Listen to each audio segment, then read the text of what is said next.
Hello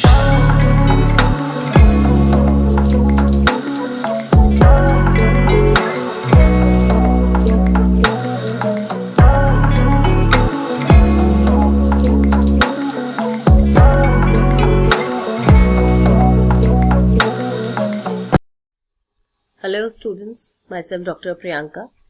आज हम लोग अपने वीडियोस में एक नए टॉपिक को इंक्लूड करने जा रहे हैं, जिस टॉपिक का नाम है लॉजिकल रीजनिंग। लॉजिकल रीजनिंग दो is a very commonly heard topic, but it's not very easy. आप लगभग आजकल हर एंट्रेंस एग्जाम में लॉजिकल रीजनिंग के क्वेश्चंस देख सकते हैं। हर पेपर के अंदर लॉजिकल रीजनिंग के 6 से 7 क्वेश्चन आपको दिखेंगे। तो बेशक ये टॉपिक बहुत कॉमन है, बट इतना आसान नहीं है इसके क्वेश्चन सॉल्व करना। उसके लिए हमारी कॉन्सेप्चुअल क्लैरिटी होनी बहुत ज़्यादा ज़रूरी है। तो एक कोशिश करती हूँ आज कि आपको लॉजिकल रीजनिंग के कुछ क्वेश्चंस करवाने की और कुछ कॉन्सेप्ट्स क्लियर कराने की। So let's start. अगर हम बात करें लॉजिकल रीजनिंग की, तो what do you mean by logical reasoning? पहले तो ये समझते हैं कि इसके बारे में कि कैसे कैसे क्वेश्चन इसमें आते हैं। लॉजिकल रीजनिंग के हर पेपर में आपको 5 से 6 क्वेश्चन देखने को मिलेंगे। इसमें थ्योरेटिकल क्वेश्चंस और स्टेटमेंट फॉर्म क्वेश्चंस दोनों ही दिखेंगे आपको। अलग अलग टाइप्स हैं, जैसे कॉमन सिलोगिज्म आपको देखने को मिल जाएगा, वेन डायग्राम देखने को मिल जाएगा, असर्शन रीजंस देखने को मिल जाएंगे आपको इसमें, जो कि बहुत ही कॉमन है। प्रोपोजिशंस, कंक्लूजन्स देखने को मिलेंगे आपको। So let's start and let's understand what you mean by logic. First of all, let's understand what is logic. Logic is a science of thought expressed in language. Logic एक ऐसा science है जिसको हम express करते हैं language में। हमारे दिमाग का एक थॉट है जिसको हम एक्सप्रेस करते हैं लैंग्वेज में। So what is logical reasoning then? It is deriving inferences from hypothesis through reasoning.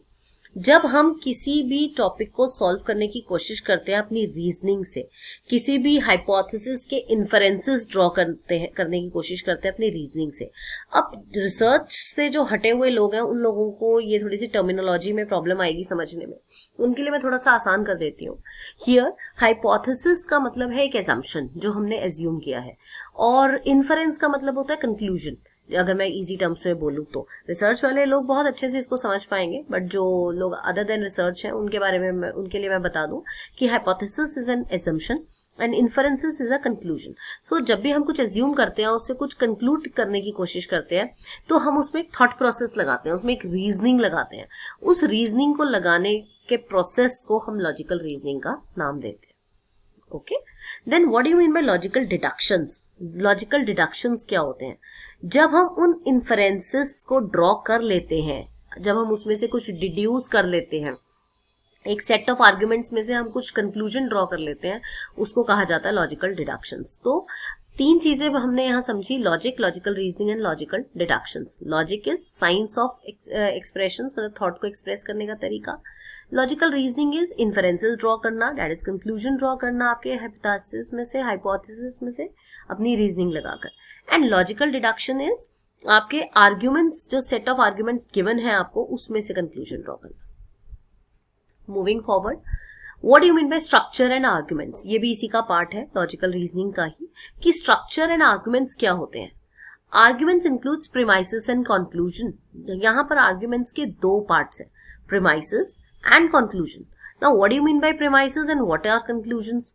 देखिए, प्रीमाइसेस क्या है? A statement put forth as a truth but not proven. आपके सामने स्टेटमेंट रखी गई है, वो स्टेटमेंट सही है या गलत है आपको नहीं पता। रखी वो गई ऐसे गई है कि वो सही है, मगर अभी तक प्रूफ नहीं है कि वो सही है या गलत है। समझे आप मेरी बात? मतलब आपके सामने एक स्टेटमेंट है और वो ऐसे प्रेजेंट की गई है कि वो सही है, मगर वो प्रूव्ड नहीं है। For an example, this pen is nice, this is proposition 1। इसको हम प्रीमाइस 1 या प्रोपोजिशन 1 के नाम से देखते हैं। आपने अक्सर पेपर में इसको P1 के नाम से देखा होगा। दिस पेन इज नाइस, पहला प्रोपोजिशन है, ये पेन बहुत नाइस है। दूसरा प्रोपोजिशन है, बॉयज आर एंग्री, लड़के गुस्सा हो जाते हैं। तो हमने एक इसमें नीचे लिखा है, here people's opinion can differ. अब यहाँ पर आप एक चीज नोटिस करें, ये इन दोनों ही स्टेटमेंट्स में कॉन्ट्रडिक्शन हो सकता है, क्योंकि ओपिनियन बेस्ड क्वेश्चन है, तो लोगों के ओपिनियन जो है इसमें डिफरेंट हो सकते हैं। Conclusion, statement inferred from premises P1 and P2। Conclusion क्या होता है कि जहां पर P1 और P2 को पढ़कर आप कंक्लूजन ड्रॉ करते हो, जैसे you should buy this purse, I need to leave, it is almost a firm decision. जैसे आपने कंक्लूजन ड्रॉ कर लिया, आपको 2 स्टेटमेंट दी और आपने कंक्लूजन ड्रॉ कर लिया, तो उसको हम कहते हैं नीचे इन्फरेंसेस ड्रॉ करना। तो in nutshell, arguments includes 2 things, premises and conclusion. Premises is also known as proposition, जिसको हम P1, P2 के नाम से जानते हैं. It could be P3, P4 भी. तो premises is जो statement आपको given है as a truth, but it is not yet proven. And conclusion is जो हमने उससे inferences draw किए हैं. ठीक है? Next, argument के types. We have 2 types of arguments.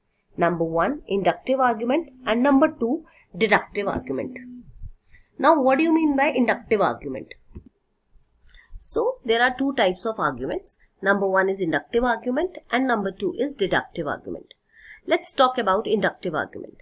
जैसे कि इसके नाम से ही आपको पता चल रहा है, inductive is किसी चीज को induce करना and deductive is किसी चीज को deduce करना. So, inductive means conclusion can be drawn but premises can be true. यहाँ पर conclusion wrong हो सकता है but premises true थे. There is a chance of error. यहाँ पर गलतियों की चांस है. कैसे? Most of the girls are intelligent. हमें एग्जाम्पल दिया गया है, ज्यादातर लड़कियां जो है वो इंटेलिजेंट होती हैं. और राधा इज ए गर्ल, हमें ये भी कह दिया कि राधा एक गर्ल है. This is proposition 2. Hence Radha is intelligent. But how come? उन्होंने कहा most of the girls are intelligent, तो कोई जरूरी तो नहीं राधा उस मोस्ट ऑफ द गर्ल्स में से ही हो. ऐसा भी तो हो सकता है कि जो बची हुई गर्ल्स हैं जो इंटेलिजेंट नहीं है, राधा उसमें से हो. हाँ, अगर यहाँ पर मोस्ट की जगह लिखा होता all of the girls are intelligent, तो ये आपका सही स्टेटमेंट बन जाता. बट यहाँ पर premises are true but conclusion which is drawn is wrong. So this is inductive argument. Deductive is when specific inferences are drawn from multiple premises. It forms relationship between premises and conclusion. जब आपके जो deductive argument है उसमें बहुत सारे आपके multiple premises given है और उसमें से आपने एक स्पेसिफिक इन्फरेंस को ड्रॉ किया है. When all premises are true, then conclusion is definitely true. All cats have long tail.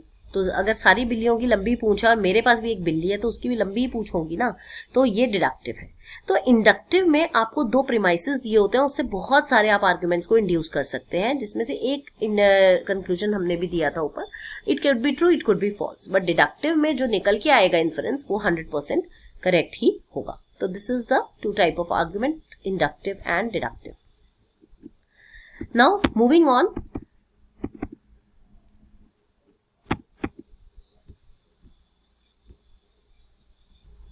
Now next is categorical propositions.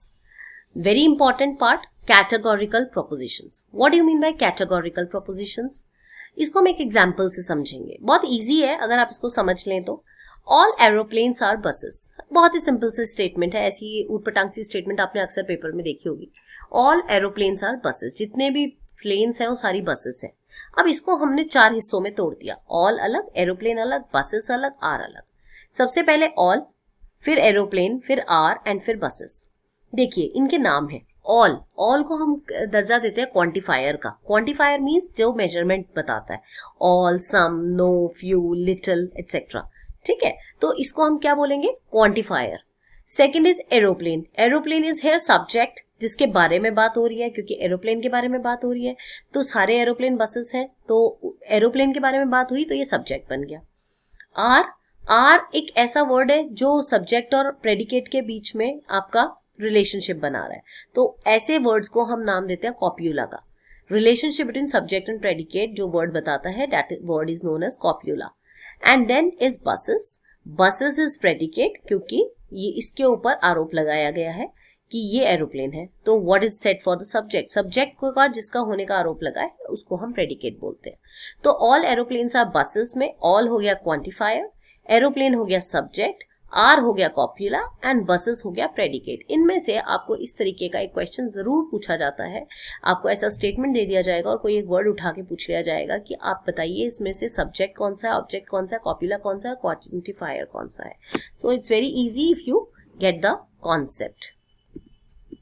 सो आज हम यहीं तक रखते हैं इसको. लॉजिकल रीजनिंग का हमने इनिशियल स्टार्ट किया है एंड आगे कुछ वीडियोस में हम इसको पूरा कंप्लीट करेंगे. आई होप आपको ये छोटा सा कॉन्सेप्ट समझ आया होगा. So keep practicing and keep liking my videos. Thank you.